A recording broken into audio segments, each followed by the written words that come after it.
Hello and welcome to my YouTube channel. I'm Jenny Hall. Thank you all for joining me today. I am going to allow a few minutes for people to join the session while I finish gathering supplies.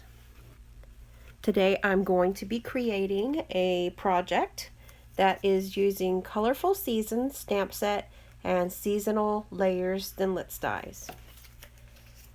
So I have an idea to open the thinlits to allow you guys to get a nice clear look at the thinlits and of the stamps.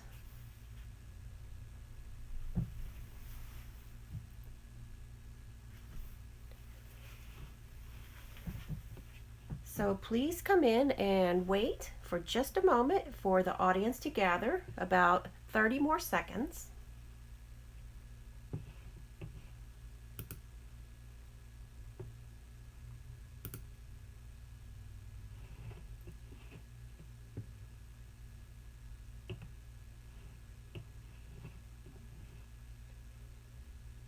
Hello everyone. Hello Jamie. Hi Cindy.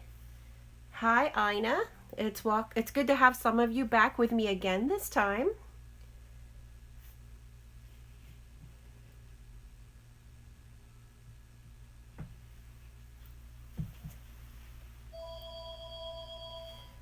I'm gathering all the supplies for us to be able to create this card.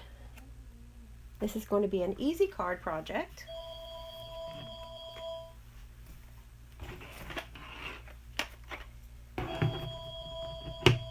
Hi Kathy. Thanks for joining me today. I think I have just about all of the supplies. Oh, are you excited, Ina? I am too. It's really a very nice group of products. So if you haven't gotten a look at the thinlits, I'll bring them up closer. Here we go. This edge die in particular is really nice. But today I'm going to be using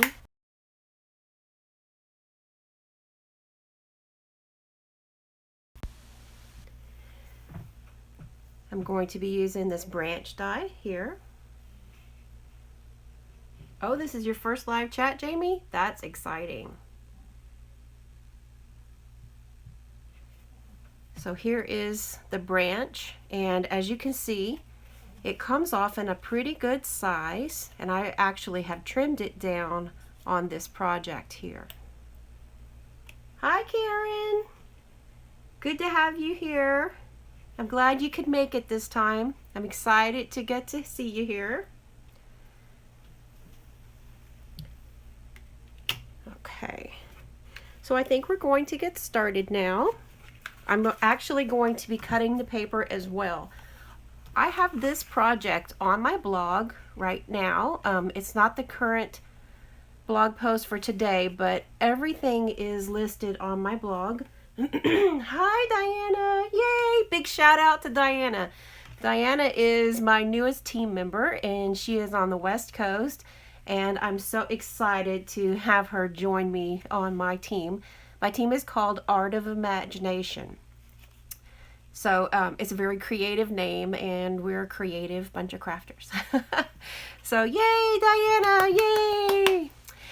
So as I was saying, this particular card has the instructions on my blog. If you go and search on my blog for Colorful Seasons, then you'll find it with all of the measurements. However, I am going to be giving all of the measurements during our session today as well. And then here is the inside of the card. So we'll get to make the whole thing. It's really exciting. Okay, so let's start cutting some paper. I'm going to use my Stampin' trimmer.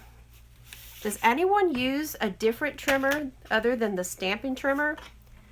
Is there one that you prefer that's not the Stampin' trimmer?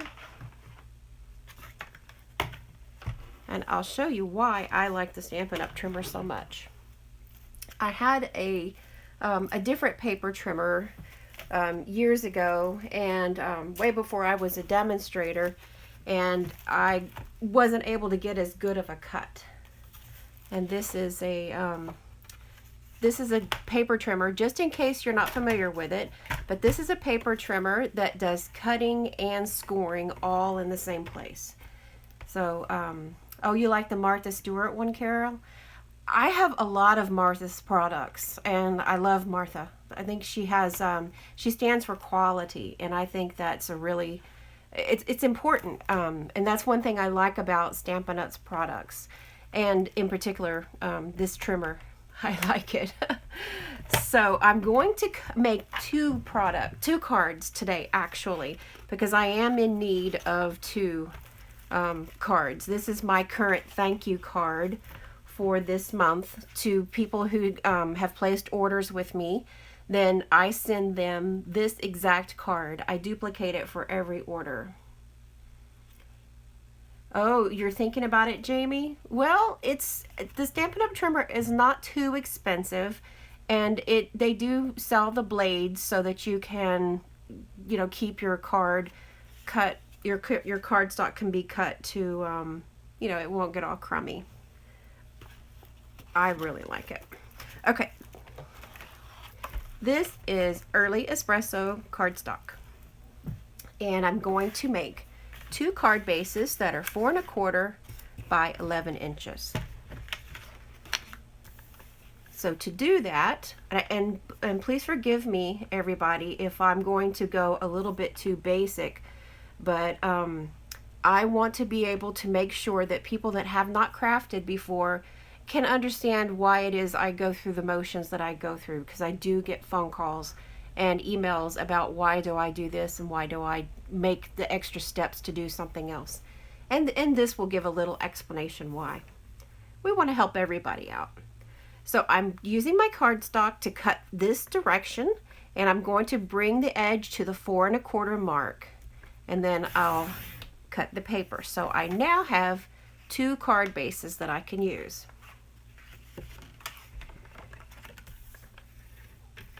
So I'm now going to score, and I score the cardstock at 5 1/2. I received a message about, is it necessary to score your cardstock for a card base? No, absolutely. It's not necessary, in my opinion, if you are able to fold and keep your cardstock nice and straight, which I'm not able to. I'm the crookedest stamper in the world, as you guys know. But if you're able to do that and have success with your card bases, then no, it's not necessary to use a score, and it's not also necessary to use a bone folder to burnish your folds. Jamie, I get some very interesting questions, and I think that it's nice to ask questions, and so I always try to make sure that I answer everybody with in the spirit of them asking honest questions. But I know sometimes that can get a little bit silly. Hi, Dawn. Oh, thank you. I'm glad you like the card.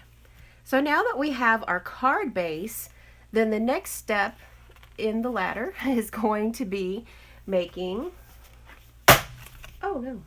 is going to be making the background panel. Hey, Joe. Joe is another member of my team, so hey, big shout out to Joe.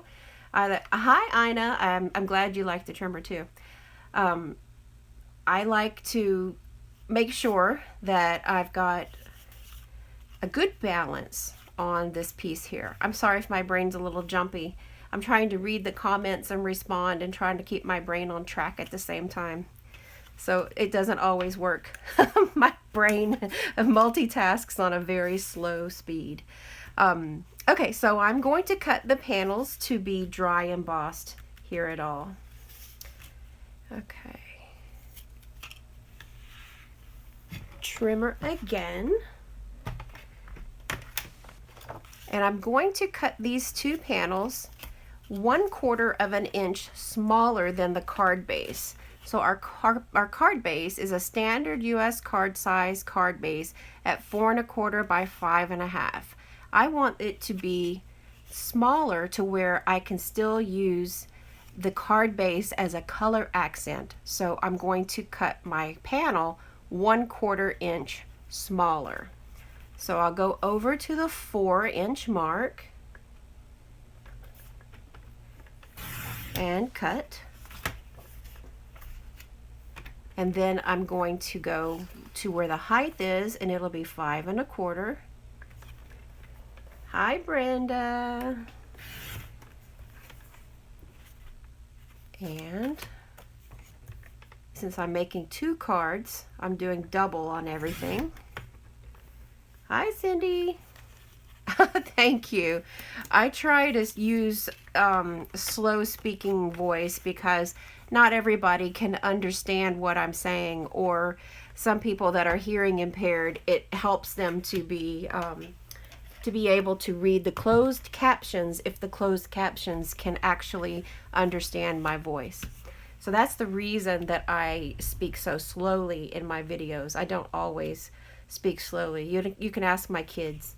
My kids will tell you that I'll start talking so fast and they look at me. The next step is going to be using an embossing folder to create the panel. And I'm stepping to grab it.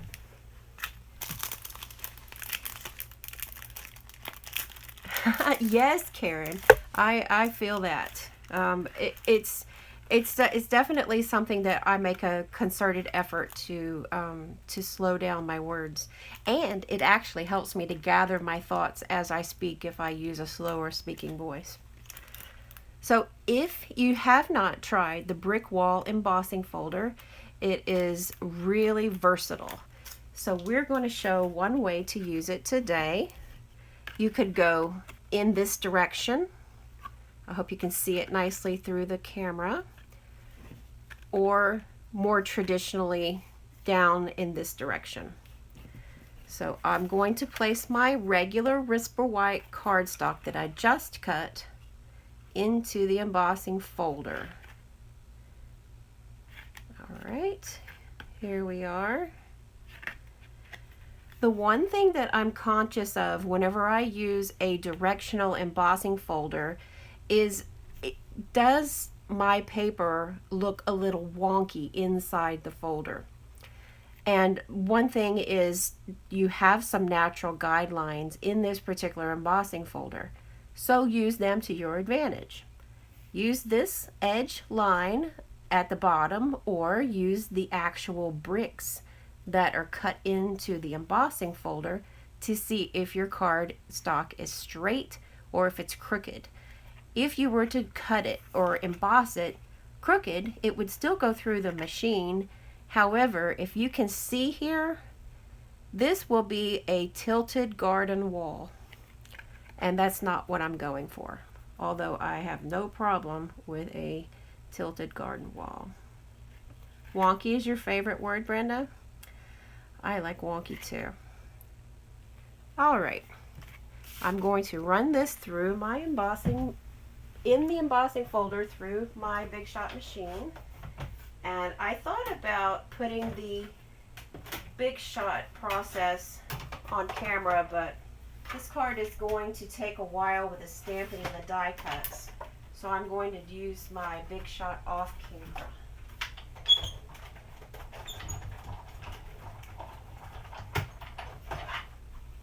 The one thing that I want to remind you whenever you're making an embossed panel is to set up the sandwich on your Big Shot machine to where you take away any plates or make the adjustments that you need to make before you run it through. Ask me how I know this? Through experience. Alright, so I have panel number 2.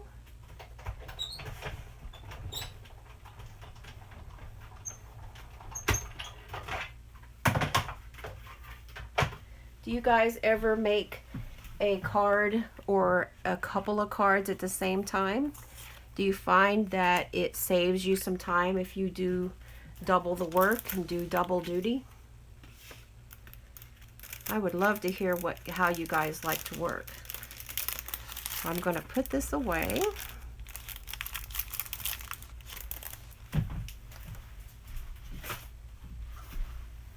This embossing folder is carried over into the new catalog.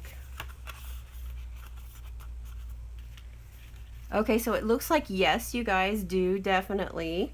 You go through maybe a what do you want to call it? A streamlined process or assembly line. Doubles result, one effort. Those are wise words, Cindy. All right. So right now we have a card base and we have a panel. Using this type of embossing folder, I keep wanting to call it a die cut, embossing folder is something versatile enough to where you can add any type of design. In fact, that's where I started whenever I designed this card here. If you were to take away the medallion, then you still only have a panel and a card base. One thing I try in my cards that I know that if you guys follow my channel and my blog, that I try to make striking cards that have a stark contrast in colors. So it really helps. Hi, Denise. I'm glad to see you here. Oh, Denise gives one away and keeps one sample. There you go.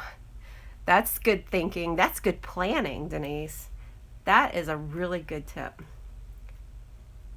Oh, you sell your cards, Jamie. Oh, wow. And so assembly line would really help you out that way. That's pretty cool. So if you were to take this away, then you would see that you have an open canvas. And an open canvas will allow you to put in any type of medallion. In creating this card, I considered whether I wanted to make a square medallion or a circle or any type at all. And I thought, yeah, I'm glad you're here, Denise. Good to have you. I thought I would use a square because a square would give me the angles that are going to echo the design in the card base and on the bricks of the embossing folder or the embossing panel. And that's going to be in contrast to all of the other rounded angles that are going to be in the actual decoration part. And so that's the reason why I chose to make a square medallion to be placed on this card. So this is what we're going to be using, and gosh, this is the best set of dies that Stampin' Up! Has come up with in a long time. I'm very, very pleased. These leaves, you all are going to be so happy when you can get your hands on these. The snowflakes are so beautiful. There's 3 snowflakes. We have some leaf framelits and an actual thinlet leaf. Oh, Jamie, I'm glad you like to hear what what is it called? The method to my madness. Okay, so what I'm going to do with some of the leftover paper that I cut, I'm going to do the stamping. I think I actually used pink pirouette for this card, but we're going to use powder pink today, and that's going to show what one of the new ones are. What are the new in colors? Does anyone have a favorite new in color? I'm going to gather my blocks here to do the stamping. So if you want to put in the comments what you guys are, like what is your new favorite in color, or if you've tried the in colors yet.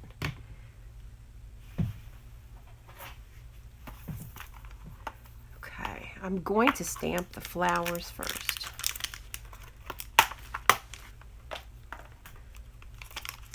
And I'll show you a trick that I do for the flowers.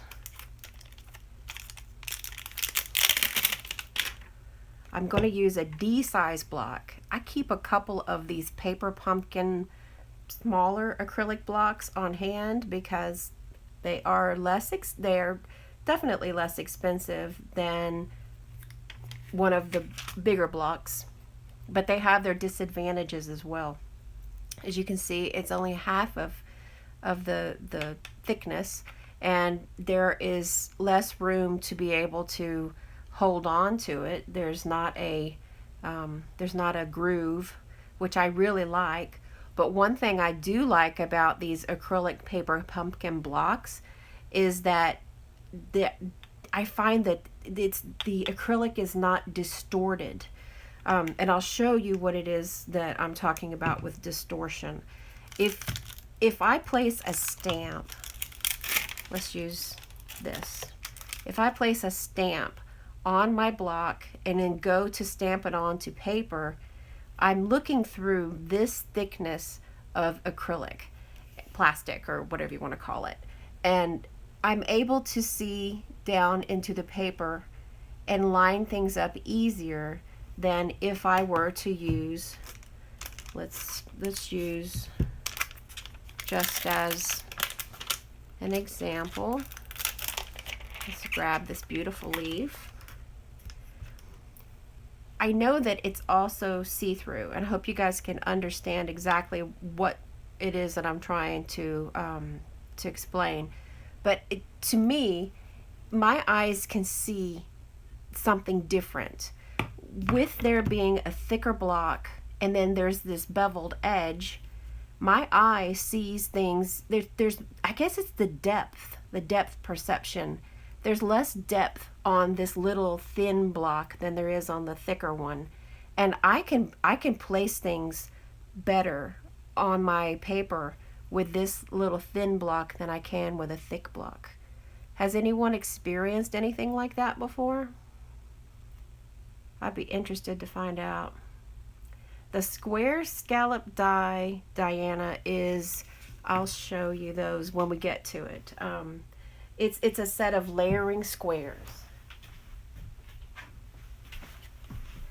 And I'll open them up in just a minute, but they are in the regular catalog. And, oh, you get it, Cindy and Karen? Okay, good. Sometimes I think something and I can't actually use the right words to explain it, so I'm glad that you're on the same wavelength with me. Diana, this is the layering squares framelits dies, and they have straight edged and they have scalloped, and they are in the catalog. We're going to use those in just a few minutes. All right, so I'll go back to where my thought process was on my trick to the flowers. So the way that I put, like if I've got a 2-layer stamp process, I will put all of the flowers, or we'll just say all of the items. It totally makes sense. Denise, I have a problem with holding these also. But I love the ones that are beveled, but it's like a trade-off. Am I going to get better accurate stamping, or am I going to have to hold on to that block a little bit more? So there's pluses and minuses on both of the ways. All right, these stamps in this stamp set are directional, and they all have a little point on where you're supposed to line them up with one another. And it's a multi-stamping stamp set, or layering, whichever one you'd like to call it. So I'm taking all of the points and making them go to 12 o'clock. And that's what I tend to do, is always try to set myself up for 12 o'clock so that that's one thing I can remember. Powder pink is so much like Blushing Bride and so much like Pink Pirouette. Have you guys given powder pink a try yet? Let's get a little piece of scratch paper here to do some stamping off. This is what I do with my grid sheets once they get dirty, as I cut them on my paper trimmer and I use them for, like, if I'm going to do generational stamping or write a grocery list. Okay, so I've got my flowers, all 3 of them, on the block already.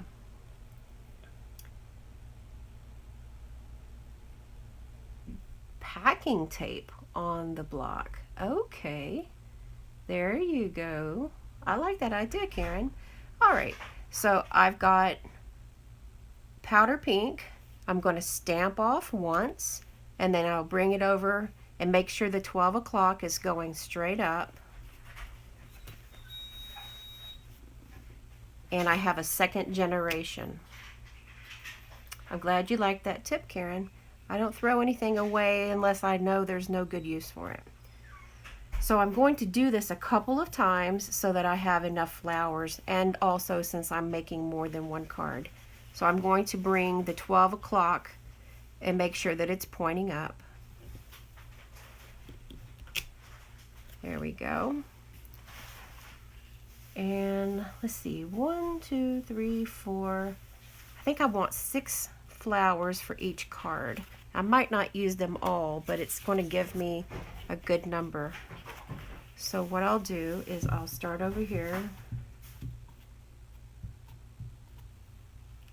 I like the lime as well, Cindy. That's my new favorite in color. Okay. And one more. There we go. So now this is our first layer in the layering stamps. And here's my second trick with the flowers, with multi-step stamps. So this is a companion or a layer to one of these. This actually has a number written on the paper so you know where to put it back.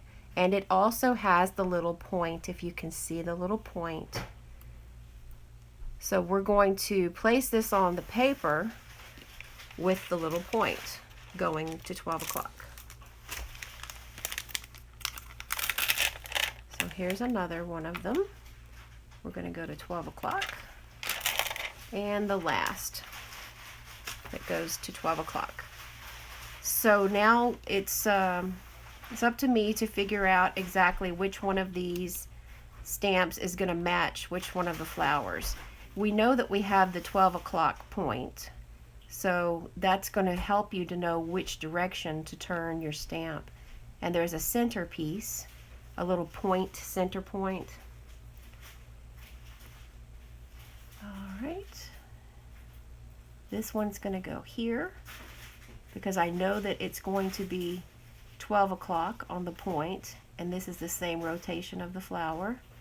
And then this flower here, the 12 o'clock is up, and the blossom is also turned at an angle.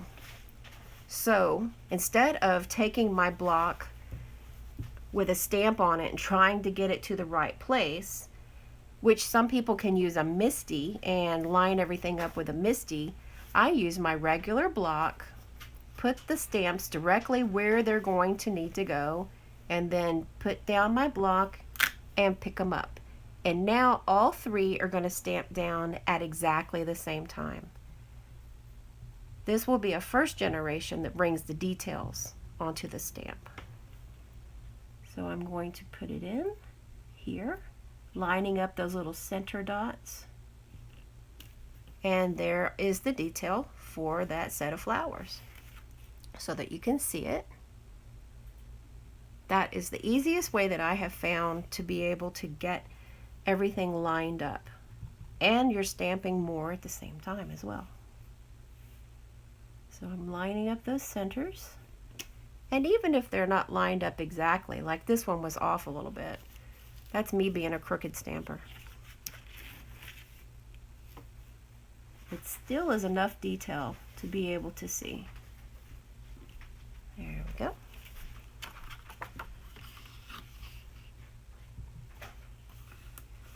And the last one. So you can see that it's not exactly in the middle, as I did a better job on the first set, but it's enough to be able to tell that there's detail to the flower. Alright, I'm going to put powder pink away. I can see the difference when I use powder pink. This is pink pirouette, and this is powder pink. So I can see that it's definitely not the same color, but it is very, very close. Now is when I'll be able to use the dies. So I'm going to bring my dies, all three for the flowers. Can you guys hear my dog snore? She's laying under my table. She's a little Chihuahua. She's 13 years old, and she snores like a donkey. So I'm going to actually cut all three of these flowers at the same time, and that way I'll only have to make 4 passes through the Big Shot.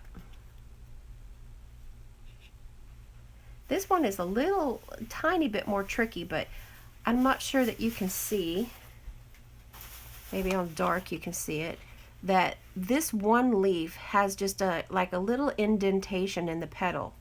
And so that's how I line this particular flower die up.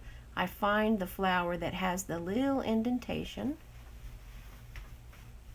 It's right over here, so I know to turn it in this direction.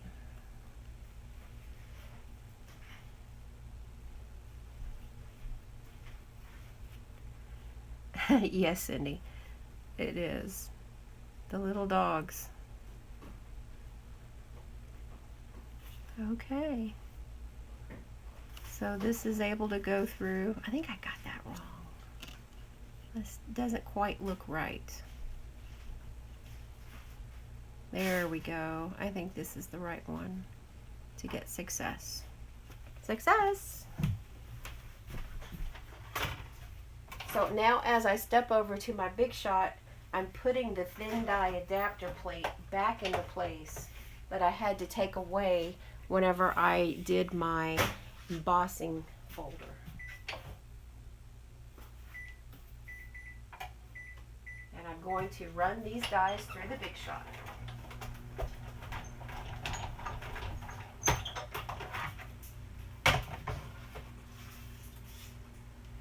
There are many times whenever I forget, and I try to use my metal dies after I have used. All right. So I'm not going to do the die cut for all these additional flowers, but I do want to get enough for this particular card today. Okay, I've got those lined up. Karen, I do not use the magnetic plate, and I'll tell you why in just a moment.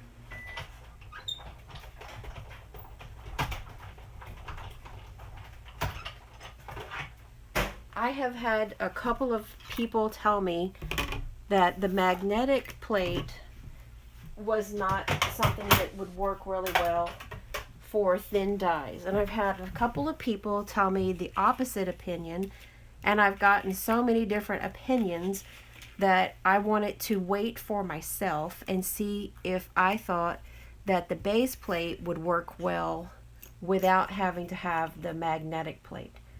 I have used the magnetic plate, however, I'm not to the point to where I feel like I have to have it. And I try very hard to justify all of my expenses with crafting because, I mean, you guys know we can let our hobbies really go a little bit crazy, but it is on my mind, like down on the list to kind of figure out if I'm going to use that magnetic plate or not. But for right now, I figure there's other things to focus on. now I'm going to create the focal point. Since we've got our flowers. I guess I could die cut the branch. I'll do that too. You like it, Diana? And Cindy. Okay, so you guys might be swaying me. So how do the thin intricate dies work with the magnetic plate? Do you have to add the thin die adapter, or I don't think you can add the thin die adapter with the magnetic plate. I've read that it should not be used together. So you guys start putting out the information there to me. I want to know all about it.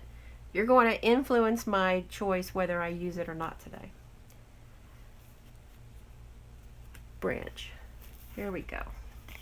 I'm going to cut 2 branches, and they're going to be from Early Espresso. Oh, they work fine, guys? Okay. What about if you were to use a die like this that has the little tiny pieces, really, really thin strips? The magnetic plate should help to keep it in place, but do you get a good enough cut, or do you have to run it through 4 or 5 times? That's what actually now I'm remembering that's the reason why I chose not to get it whenever they put out this new base plate, and I'll show you the one that I use.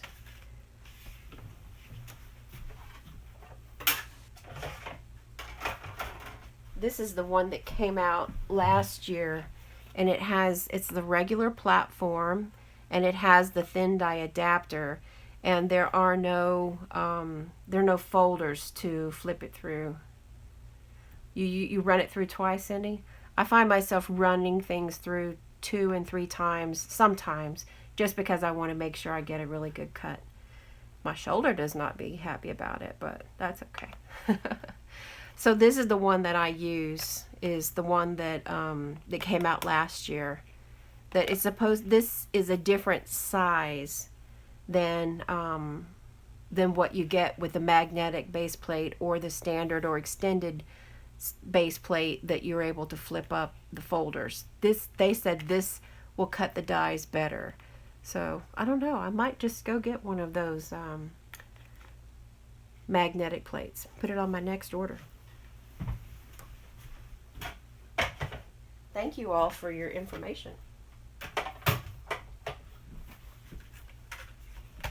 So I'm going to use this die next and cut the branches.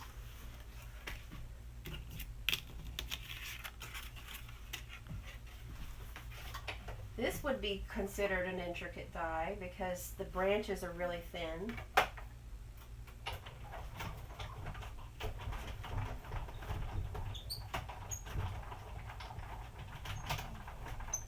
So I'm running it through twice. I ran it up through the machine and then back. Hi, Lita. So I've got the cut here, and then I can use my die brush to remove it. I have to keep this sponge and this die brush hidden away in a drawer because my youngest son, Nathaniel, likes to play with it. I think it reminds him of a construction vehicle, like a road roller. And every time he comes in to the craft room, he has to get it. So I keep it put away.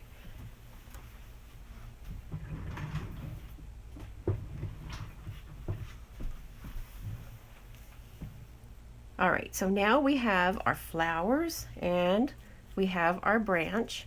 It's time to create the medallion portion. So creating the medallion, I use regular Whisper White cardstock, and I'm going to cut it into some manageable sized strips that will allow me to go through the big shot a lot of times. You have to keep it away from the cat, Karen. Well, I can see where it would be very attractive to a cat. Okay, Diana, here is a really good look at the squares.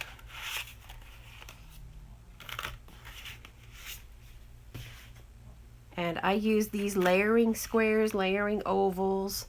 I use the circles too, but I think I use the squares and the ovals more than the others. And there is one set of scallops and another over here, and they are varying sizes. And then there's the straight edge also here. And this is, I know there's many different ways to store your dies.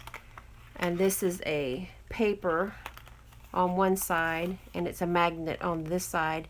I believe these are called vent covers, and I just cut it up.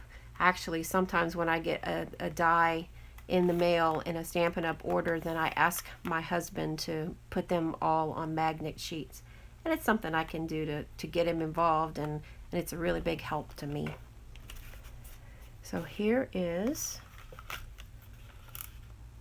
the one I'm going to try to match up. Let's see.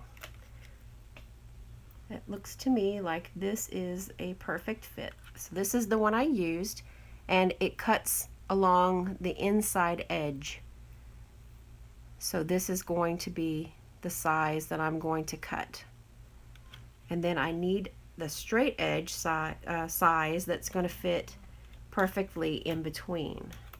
So I kind of dig around until I find the one is just the right size.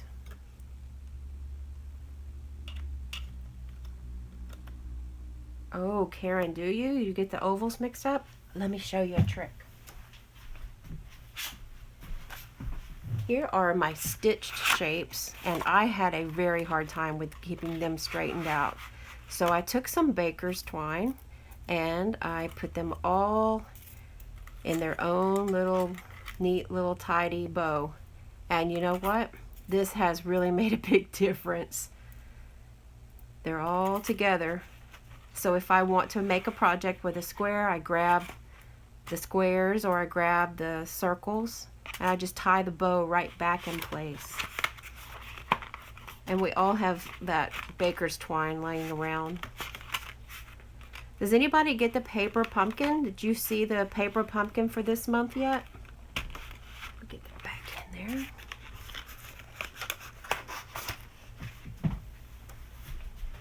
I'm glad you liked that idea, Karen. It was born from necessity. Nope, not that one. Yeah, there we go. That works. Perfect fit.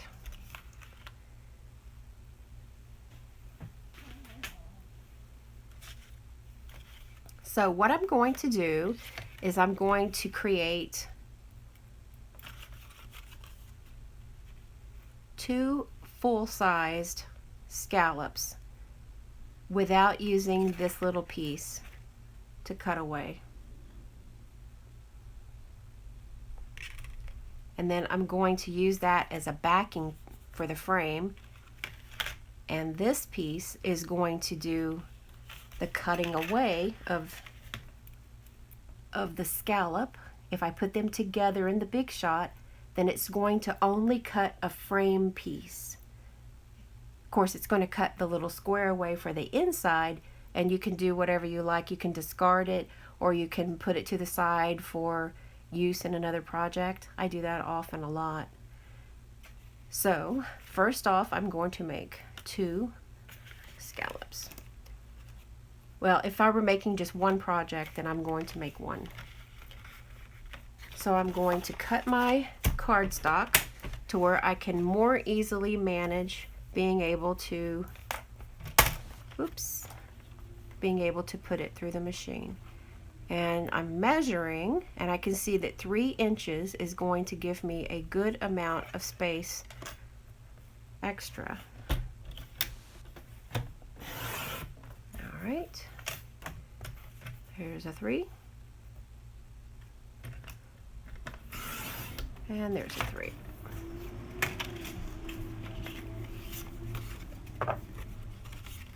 So I'll go and make my cut.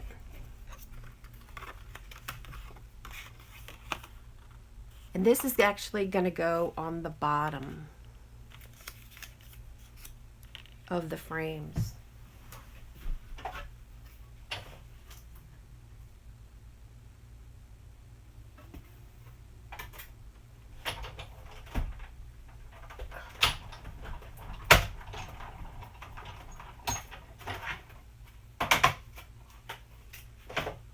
Wow, that was a tough one.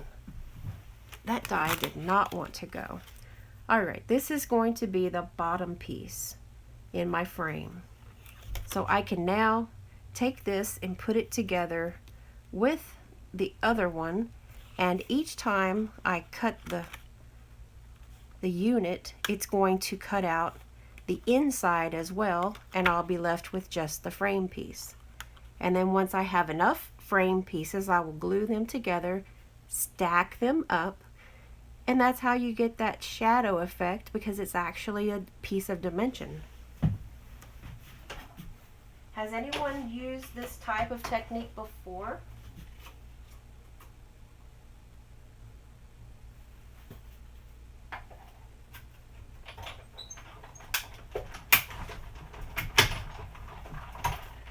It's certainly not new. So I'll show you what it looks like when it comes out of the machine. So it cuts away the scallop, it pushes away this little square, and I'm left with a frame. Put it somewhere you can see it. And then I'm going to keep making these units until I have 4.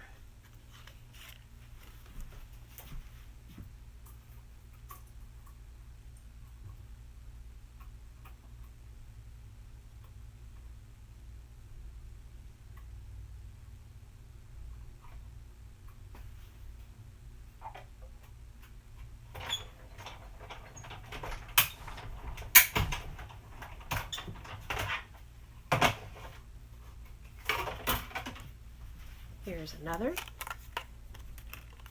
So I pop out that square, and here is my frame. Can I get one more out of this? I think I can just get one more out of this.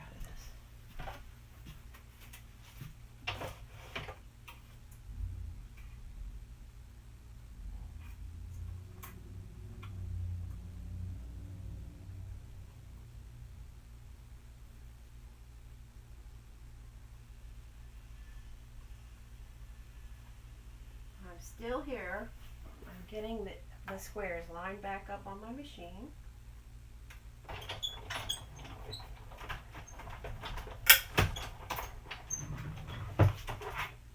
All right.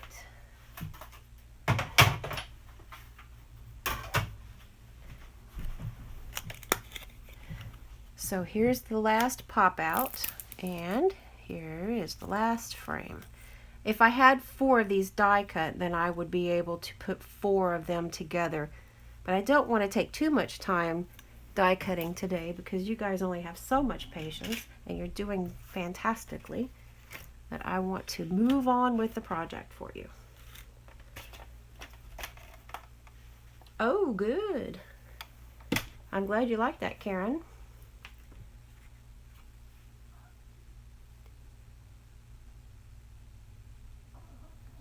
Oh, Cindy, yes, I know what you mean. Real-time card making is, it is a bit tedious, because there are so many different steps that we have to wait for whenever we are going through the motions. And it can be frustrating, because it takes time to get those things cut and stamped, and I know what you mean. Lita, you just got your stitched framelits a few days ago. How are you love them?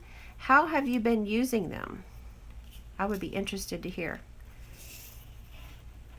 Okay, so I'm going to take these and start adhering them together. And I have found that the fine tip glue pen works really nicely, but it's not the only thing you could use. I'm not going to put it down to my uncut piece yet, because we're going to do a little bit of stamping on there. Okay, so here is, I'm not going to put a very thick coat of glue. I'm trying not to, because then it's going to squash out everywhere. And I line them up by the corners and then kind of let it fall into place. Okay, so that's one piece in, and then on to the next piece. Oops. And I'm going to line the corner up again and let it fall into place. And the fine tip glue pen allows me just enough time to move it around if I need to. It doesn't have to be perfect, but you should try to get it to be as close as you can to being straight on top, because you are going to see any little bit of dimension. But this is a handmade card, and I am not aware of anyone who's going to receive a handmade card and start saying, well, this could have been straight. And you just gotta relax a little bit. Use it as a border frame. I like the stitch dies, Lita. I've used them often, very often. They're so pretty. So we have the top part of our frame, and now we're going to get the inside portion stamped. I could put this together and then stamp over it, but I don't think I would be as successful. So first off, I'm going to clean off the powder pink.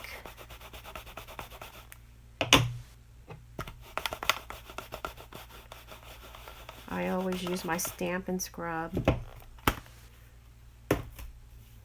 And I'm going to get the stamps off of one of these.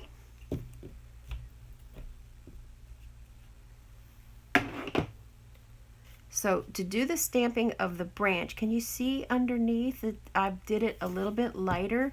I used crumb cake and pear pizzazz with the pink. So I'll show you exactly how I did that. It is another two-step stamping. We have a lot of two-step stamping with this Colorful Seasons set.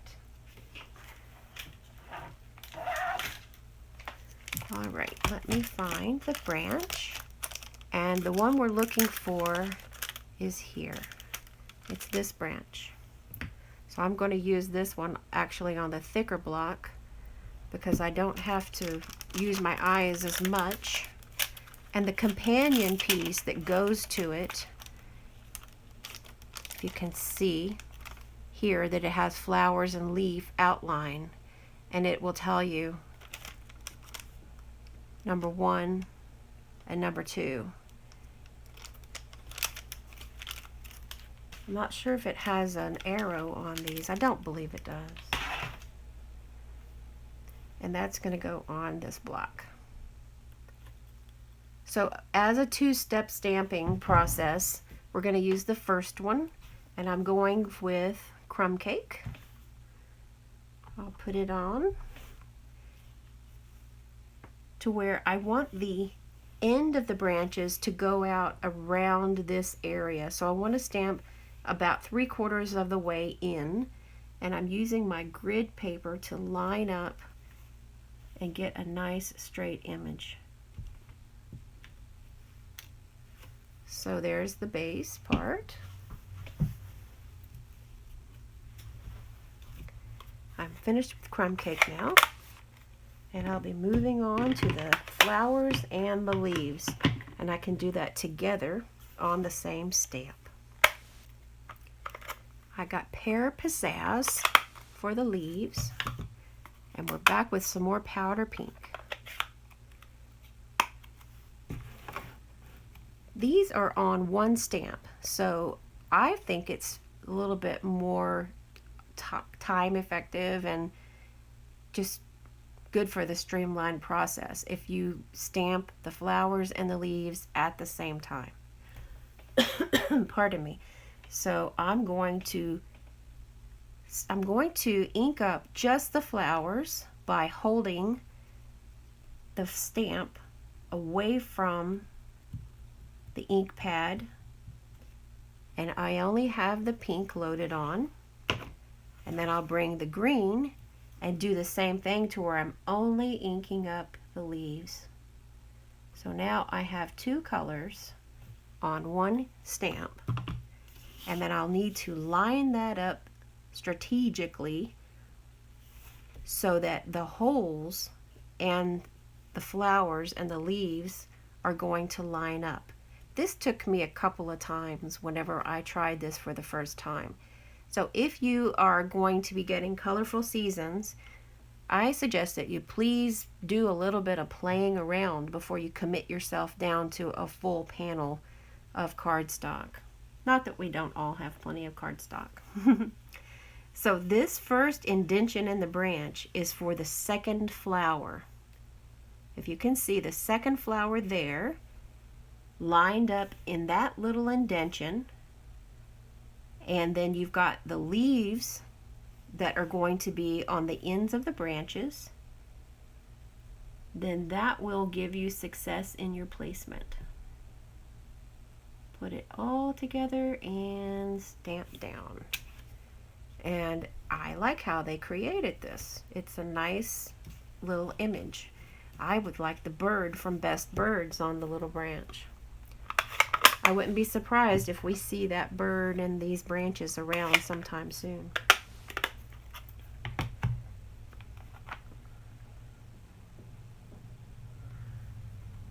Karen, I'm glad to hear that you definitely are trying to use some kind of strategies.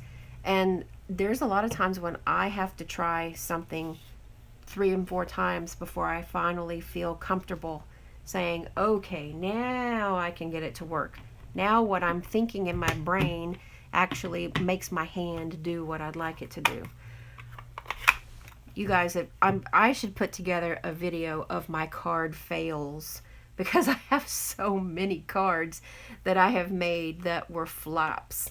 And you guys have never seen the light of day of these cards. They are epic fails. And sometimes they end up in the trash, and other times I just kind of toss them into a little scrap bin. Let's see. I'm thinking of you. I love the cursive fonts in this stamp set.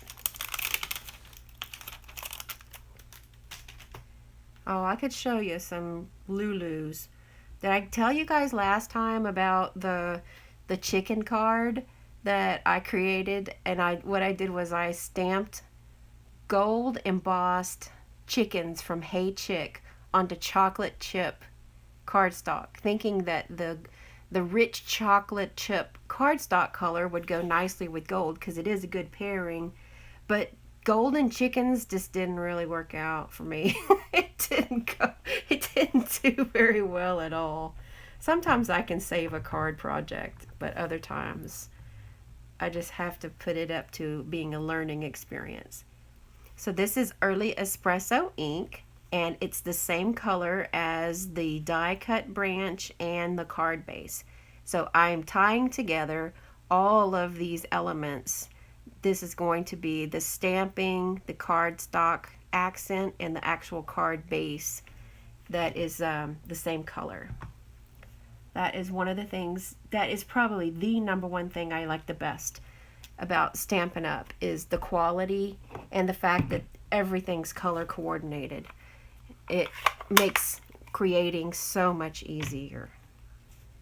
So this little particular piece is finished. This is what it would look like if I just placed this on the card instead of making a frame. So let's put it over here.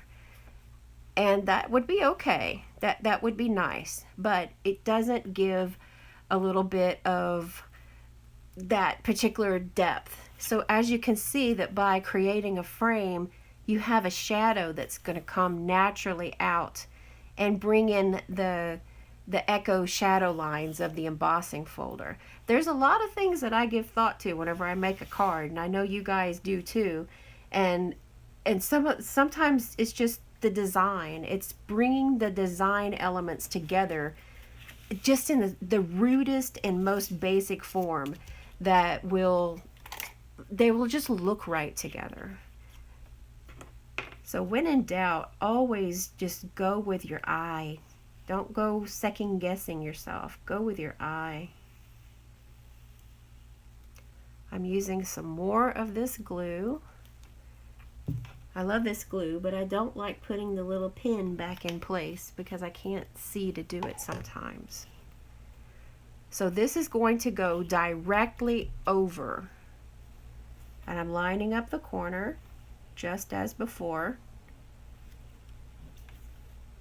I got a little bit of time to do some wiggle room, and I'm putting it together.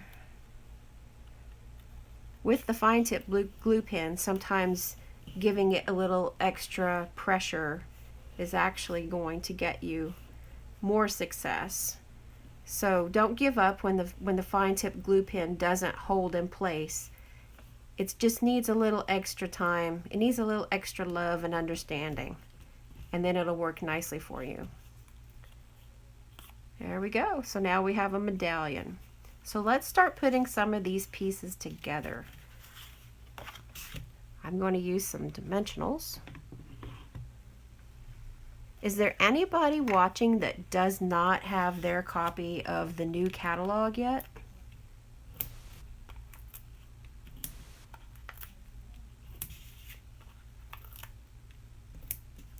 I'm going to use a generous amount of dimensionals because this particular paper is embossed and it's not going to be as rigid as it normally would be.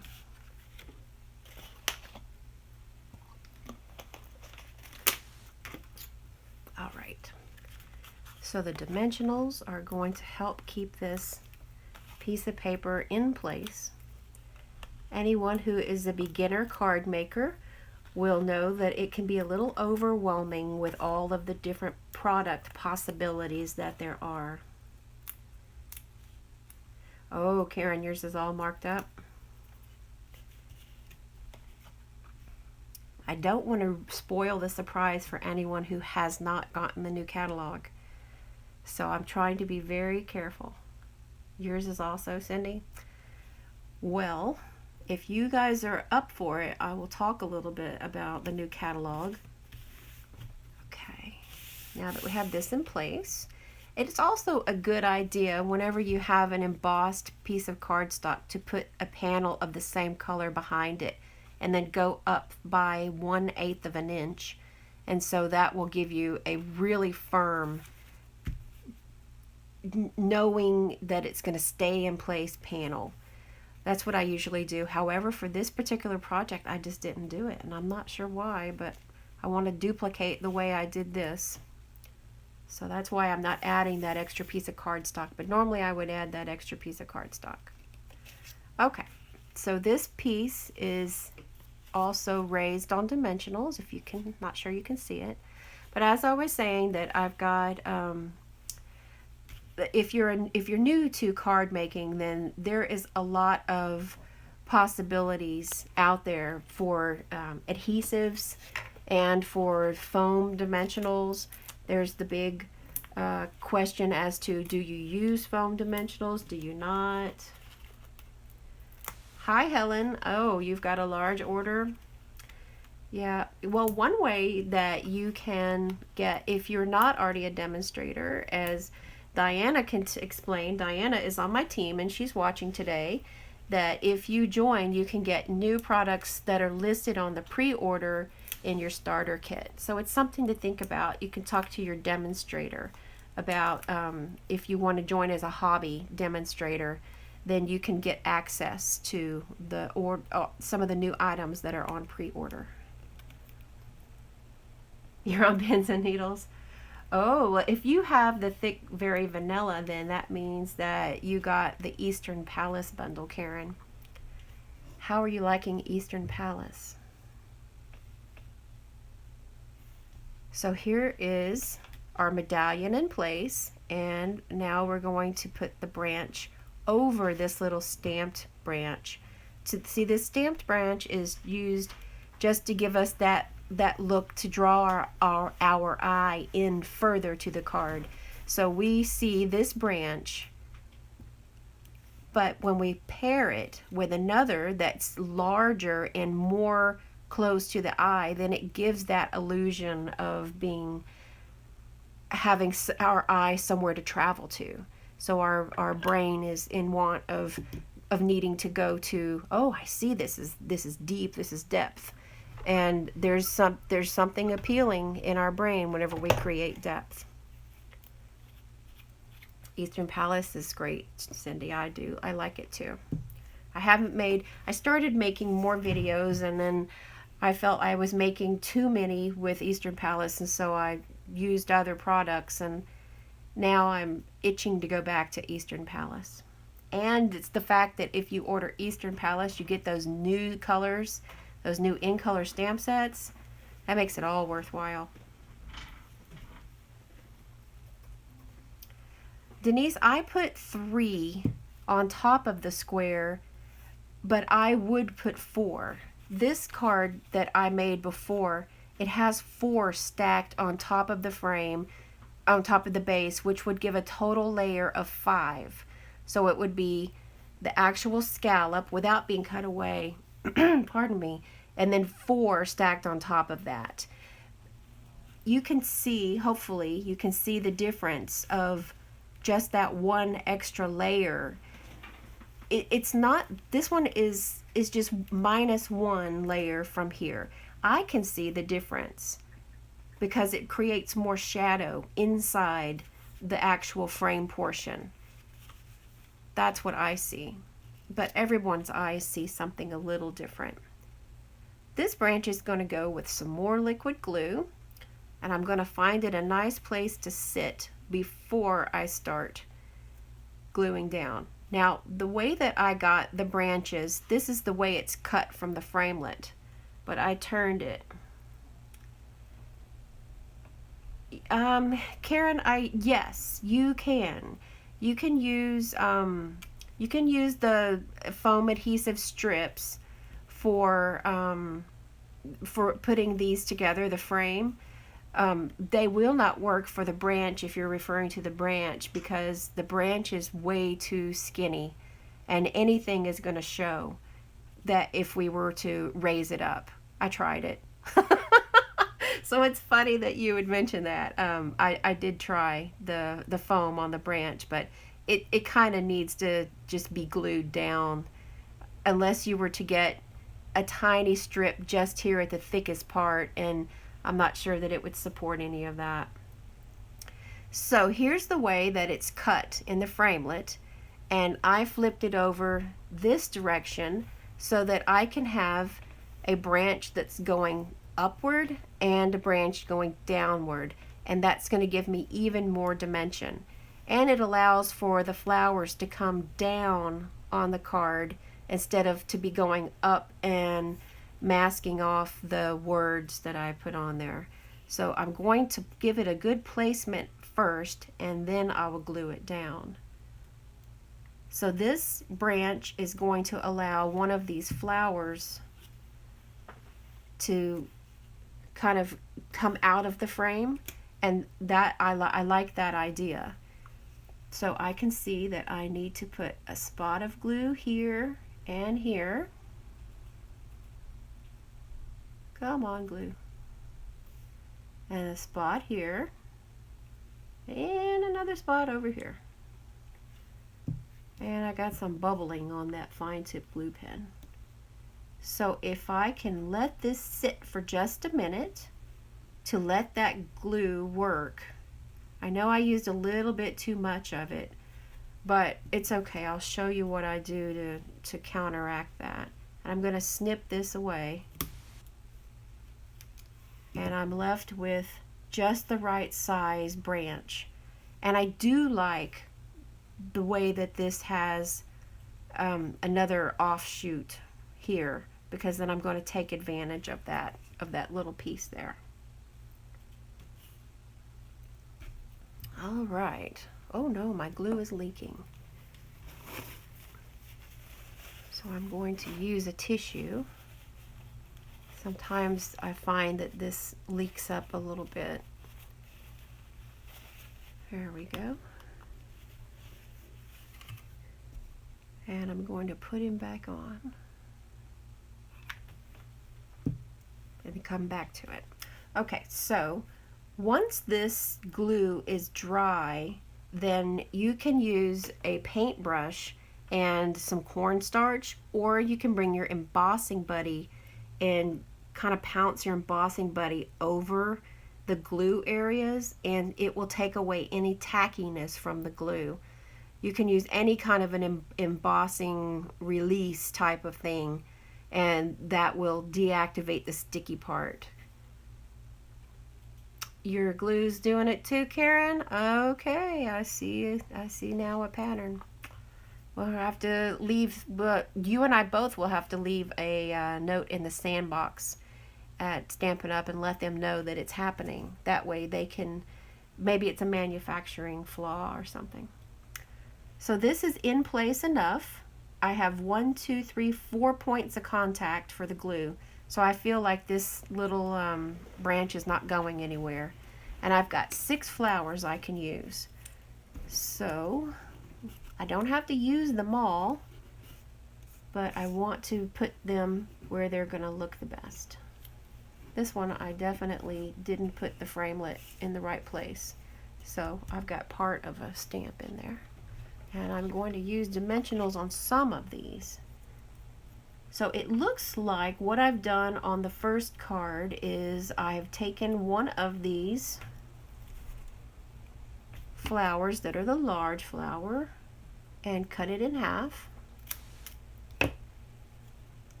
And I slid it down underneath the branch. So I'm going to make it appear as one of the blossoms are underneath the branch on the back side. And I'll use my paper piercing tool to kind of get it moved around. Make sure that I leave this glue in place. There we go. And also here's one of the flowers that has a little bit of a upturned petal kind of look. Did I show you? I know I've done this in a couple of my videos that I've showed the trick with the paper piercer. If you put a glue dot on the end, see if you can get a look at the glue dot, then you can use the glue dot to pick up little pieces and put them where you want them.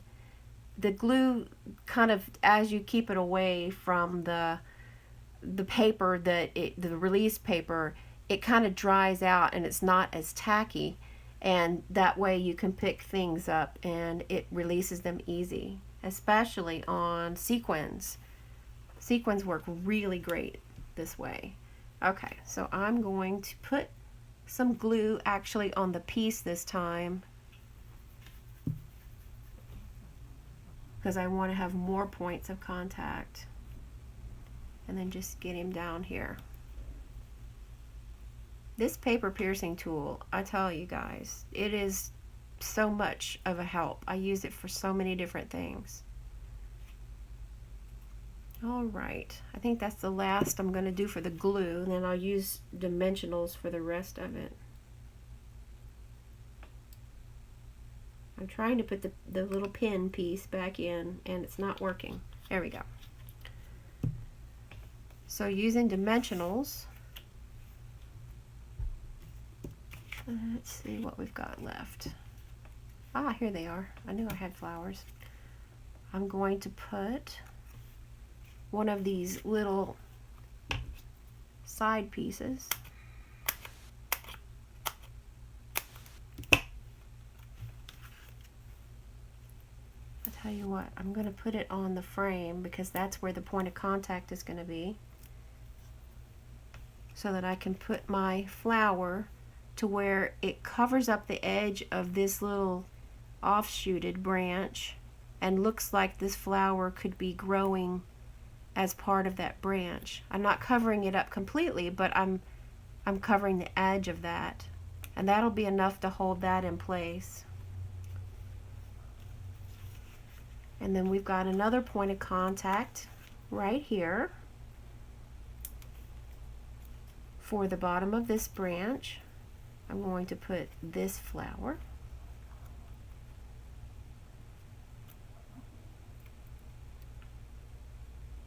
And I think that's the right amount for this, for the front.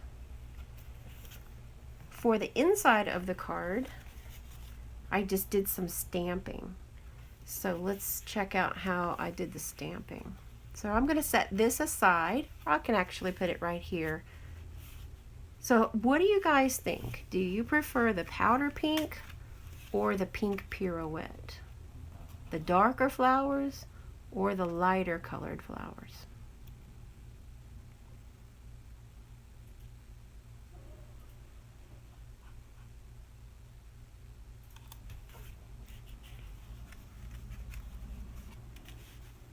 There's the two in comparison. So I have a panel cut and ready to go that I'm going to just do some stamping. And I'll go back to having my flowers set up on the block and do some more pink. The pink pirouette, Cindy? Well, Diana likes it too. Karen, you like it too. I don't know what Stampin' Up! Was thinking when they did powder pink. We have too many already, and I'm not second guessing Stampin' Up! Because they know what they're doing, and I trust that they've researched it well enough and they knew the colors that they already have available more so than I do. Alright, so I'm going to match the inside, so I'm going to keep with the powder pink and do a first generation. Alright, and so that will allow me to go back in. Now I've got all three of those, and I want to go with just this one flower that looks like the petals are kind of folded over, like it's not in full bloom yet. I'll do a little stamp off here so that I'm doing generational stamping, and I'm going to go 1, 2, 3. So as I go up the card, just as I've done here, you'll see that it gets lighter. I want a couple more stamps though, a couple more flowers.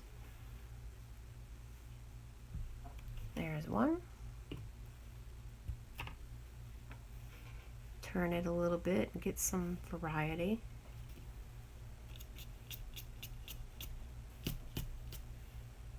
And one more full strength ought to get it for me. There we go. No, I'm going to do one more up here.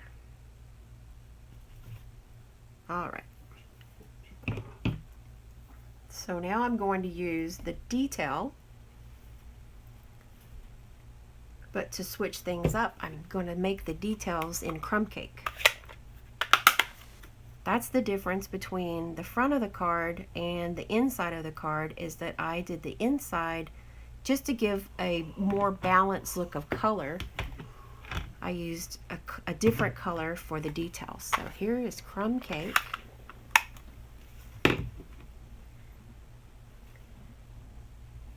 And this is the largest of the flowers. So can you see what the difference is between using tone on tone and then using brown?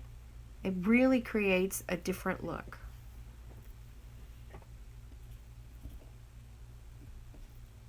And I'm going to use this other piece here.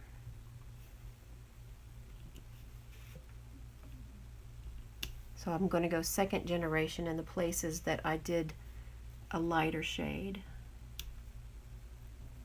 Like this is a lighter shade here, so that it's in keeping.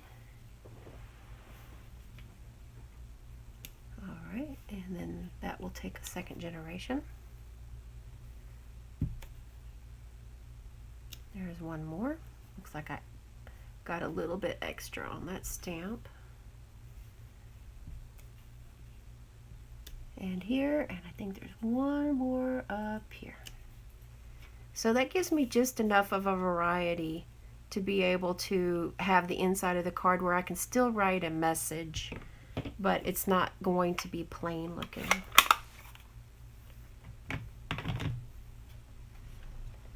And then I'll use my liquid glue.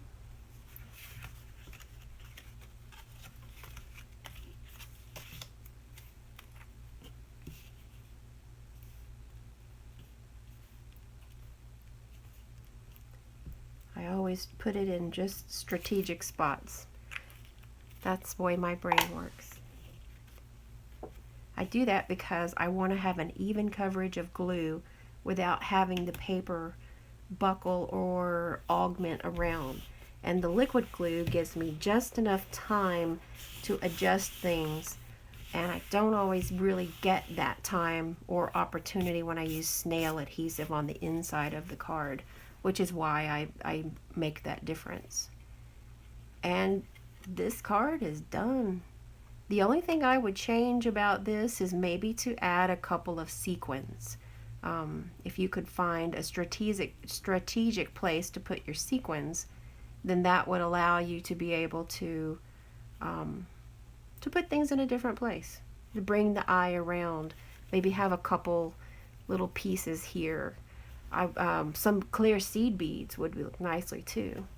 So what would you guys change about this card? Is there any way that you can think of that would be able to add a little enhancement to it?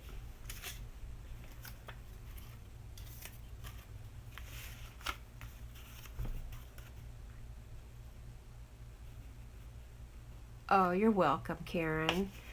I found that when I changed how I was putting the glue, I used to take the glue and write the word love in cursive across, and then I would put it down, and I thought, that's somebody, a little hidden thing is that there's a card made with love, the glue spells love, but I found that this more strategically does not affect the warping.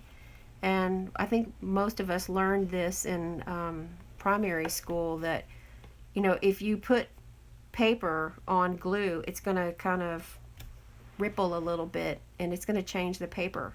So that's why I just put the little dots there. Oh, some splatters. Thank you, Cindy. I appreciate that you like the design. I like the idea of the splatters too, Karen. That would be nice. Though the one thing that I did for this card, that I added just a little bit of Wink of Stella. So how about if we take the clear Wink of Stella and put it like in the center area of the larger flowers, and then maybe we can do a little flicking. And that's going to give some splatter on the wall that is not going to be so obvious as to distract from the... No, Karen, you wouldn't ruin my idea. I'm not sure if the camera is picking up the little splatter marks, but we now have tiny sprinkles of Wink of Stella on the wall. So I like that idea. And then if the glue, if it kind of ran out a little bit, that's when you would take a paintbrush, a dry paintbrush, with some cornstarch on it and run over it lightly, and it will deactivate the glue, and the glue won't be shiny anymore. Not that someone's going to spend that much time. Petal burst. Oh, Diana's got a great idea. So there is the card, and that is going to be what I have for you today. I can share a sneak peek. I like to always share a sneak peek with you all. Does anyone do any stamping onto black paper? Stamping on black paper is it's a really striking look, but it's not something that everybody feels comfortable with. So I recently created a card that I did some white stamping on black paper.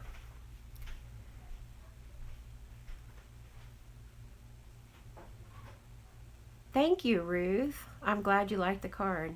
Thank you for watching today as well. So here is the sneak peek I'll show you. I know there's a little bit of a delay in the video. I don't like to ask a question and move on before I've given you the chance to answer it. Yes, black magic, Karen. I've heard a lot of it called black magic. This is the card that I created for a blog hop, and I think that it's very striking, but it's so simple. It's very simple. The way and I don't think I created a video for this. This would be a good idea to do maybe for next month. But this is white craft ink, which is a pigment ink on black, and as it dries up, it fades back a little bit and becomes semi-transparent.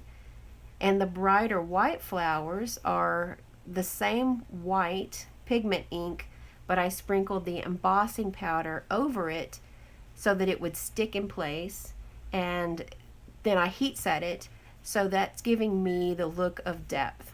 Thanks, Karen. I'm glad you like it. And the inside of the card is the reverse. It has black stamping on white. This is the stamp set called Birthday Blossoms that is being carried over into the new catalog. And then to cut the flowers out, I used, thank you, Lita, I'm glad you like it, I used the pansy punch to punch out those flowers. And the pansy punch has been around for several years. Thanks, Cindy. I'm glad you like this one. So I will look at making a video on this in the future, but this is, I believe it's going to be for part of a blog hop. Hi, Marie. I'm glad you like this card. This is so easy to make. It looks more striking because of the color combination, but I believe that anybody can make a card that looks exactly like this. Yes, Karen, it is. It's the same. The Pansy Punch works with Flower Shop, and it also works with Birthday Blossoms. It's the same punch, but the flowers are drawn just different enough to where they're unique. But I don't use too many really crazy techniques in my card making, because I want anyone from any skill level to be able to make a card that looks like mine, that they're using for inspiration, and I want that person to have success. That is the main driving factor that I create for all of my designs. So as you can see in the card that we made today, there's no special techniques and no special stamping on this particular project that we just made today. You can make this yourself. You can duplicate it and be successful and have wonderful results. And when we make a card or when we make a craft that we are happy with the result, it makes us happy. And I think we are all far too hard on ourselves, and we are our own worst critic. But if we can be successful with a design and with a card, then it's a great boost. It keeps us going and keeps us making more cards for more people. Oh, thank you, Cindy. Thank you very much. So that's all I have for you guys today. If anyone out there does not have a demonstrator or does not have a catalog, and they would like to get a new catalog, then I would like to, oh, thanks, Karen. I would like you to contact me by email. You can email me at jennystampsup@gmail.com, and that will put you in contact with me, or you can leave it here. You want birthday delivery, Diana?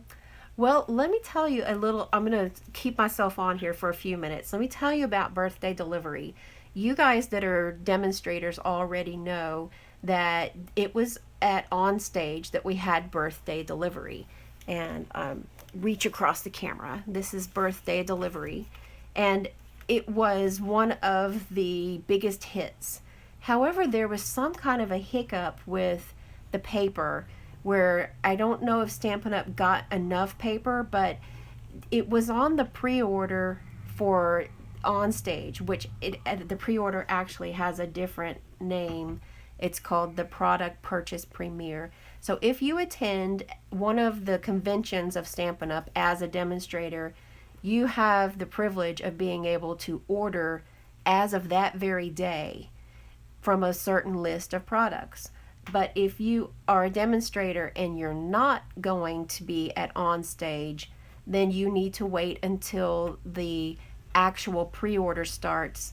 Sometimes it's a different grouping of products than it is if you actually go to On Stage. The reason that I have birthday delivery now is because I went to On Stage in April, and I actually brought my little iPad mini with me, and I ordered all my pre-order items right there while I was sitting at On Stage. And because what I did was I thought about all of the people that were going to be ordering at all of the conventions in the United States, because I live in the United States. And I thought, well, I want to get my order in there and get it finished, and then that way Stampin' Up! Will be able to know what the inventory is going to be left over. And I also wanted to be proactive and make sure that the products that I wanted to order were going to be in stock, because this was the very first moment that anyone could order. So I got birthday delivery about 5 to 6 working days after I attended the On Stage convention.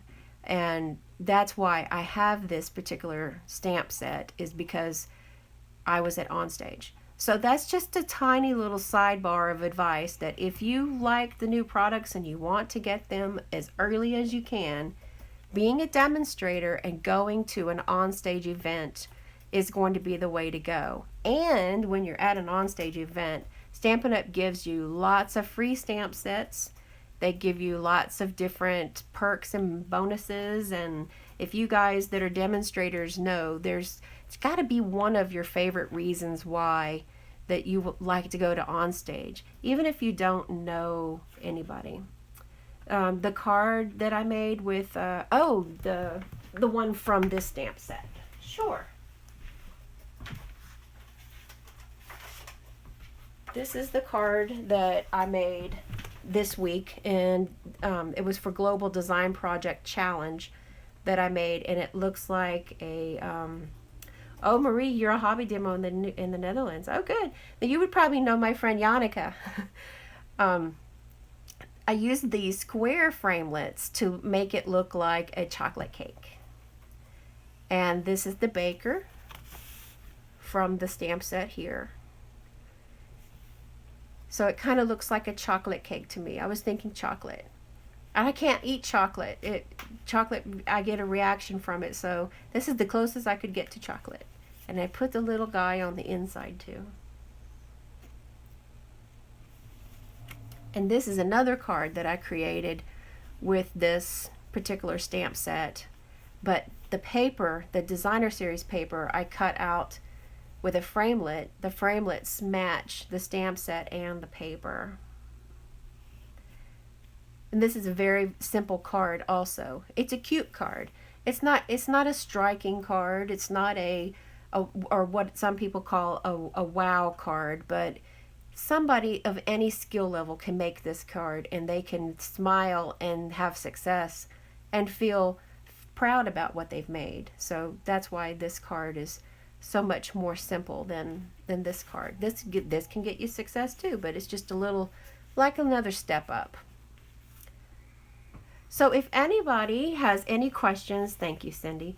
If anybody has any questions about any of the things that I've spoken about today, or if you need any measurements, if you need any product lists, then just send me an email at jennystampsup@gmail.com, or you can visit my blog at www.jennystampsup.com, and I'll be sure to get back to you as soon as I get your message. So that's all for today, and I will see you guys that If you are on Facebook and you follow my Facebook business page, then I'll be doing a Facebook Live next Thursday at 1 p.m. Eastern. Thanks, Marie. I'm glad that you like these cards. And I'm going to be doing a special technique, which I'll show you. A sneak peek of the technique. I made this card with the beautiful you, and this is a new product here, but if you can see the shininess, it makes it look like rain. So I'll be demonstrating how to do the technique of, I think it's called, I called it special embossing, special effects with embossing powder, and to make it look like falling rain. So I hope you guys can see how the shiny part is. You're welcome, Ruth, and you're welcome, Lita. You're welcome, Cindy. I'm glad you guys were able to spend the time with me today.